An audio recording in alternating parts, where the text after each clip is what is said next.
नमस्कार, आपण पाहताय कोकण वार्ता न्यूज. कोकण वार्ता न्यूज मध्ये आपलं सर्वांचं स्वागत. पाहुयात बातमी सविस्तरपणे. महाड तालुक्यापासून सुमारे 20 किलोमीटर अंतरावर तासगाव खाडी पट्ट्यामध्ये वसलेले चिंभावे धनगरवाडी गाव आजही रस्त्यापासून वंचित आहे. डोंगर माथ्यावर वसलेल्या आणि दुर्गम गावामध्ये जाण्यासाठी गेल्या अनेक वर्षापासून कोणताही पक्का रस्ता नसल्यानं ग्रामस्थांचे हाल सुरू आहेत.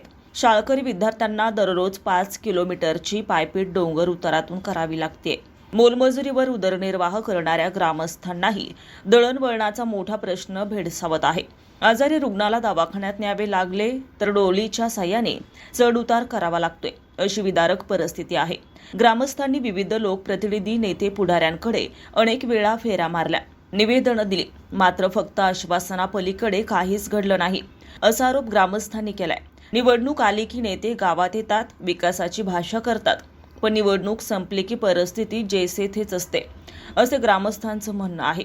सध्या जिल्हा परिषद आणि पंचायत समितीच्या निवडणुका सुरू असताना उमेदवार घरोघरी येत आहेत. मात्र आधी रस्ता बांधा मगच मतदान, अशी ठाम भूमिका चिंभावे धनगरवाडीतील ग्रामस्थांनी घेतली आहे. या गावात सुमारे 90 मतदार असून आजपर्यंत ते वेळेत मतदान करत आले आहेत.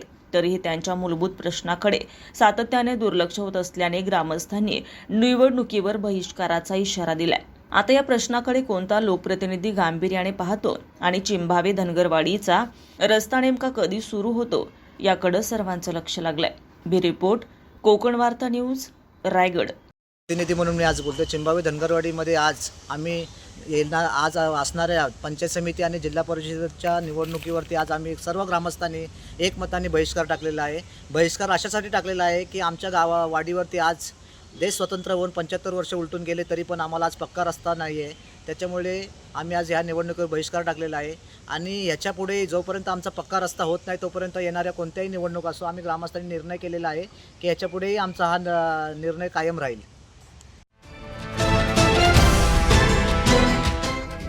नमस्कार, आपण पाहताय कोकण वार्ता न्यूज. कोकण वार्ता न्यूज मध्ये आपलं सर्वांचं स्वागत. पाहुयात बातमी सविस्तरपणे.